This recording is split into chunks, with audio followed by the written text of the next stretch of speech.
Wherever you are in your end of life planning journey, a great place to start is reading some books. The first text is Death and Dying. I did find the language a little harsh and some of the descriptions of patient outcomes a little disturbing, so it's not for the faint of heart. But a compliment I want to pay this book is the glossary in the back.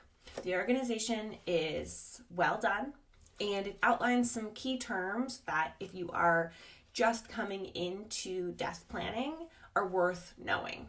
The next text was Day-to-Day Living with Dementia. It's the Mayo Clinic guide for offering care and support.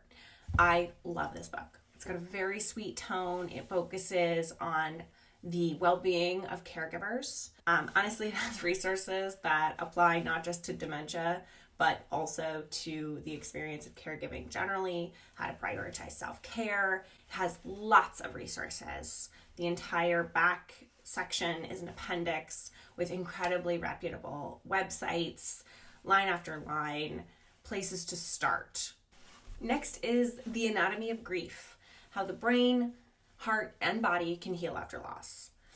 So this book is verbose. Hard read, lots and lots of sort of anecdotal, extraneous text.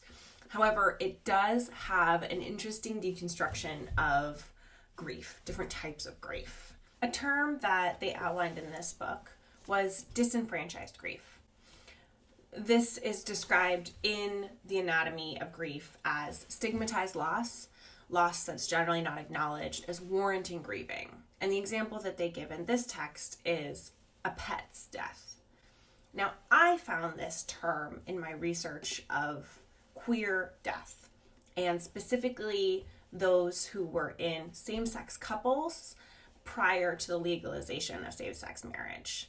There's so much to say about the experience of queer death and how the term disenfranchised grief can be applied to not only that domain, but also a variety of different realms in which we feel grief. So this term is one we definitely will return to.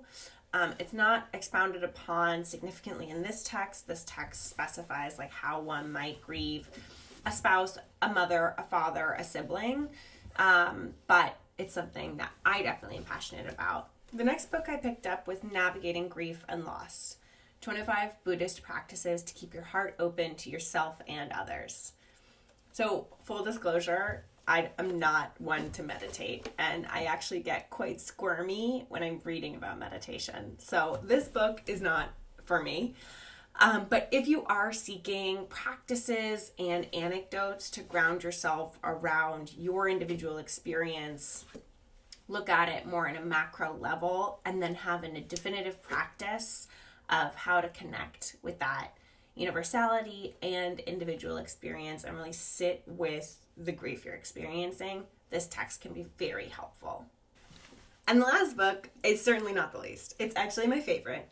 Plan Your Estate is a step-by-step guide on estate planning, why you might do it, where to begin, specifications of state ordinances. It is truly a heart-centered legal text, which is an unusual thing to say, but it is humorous, it is human, and it is informative. So I am going to be doing a deep dive into concepts from this text that I think people should know about in thinking of their death journey and pre-need planning. So stay tuned for that. I'll be here. Play me out.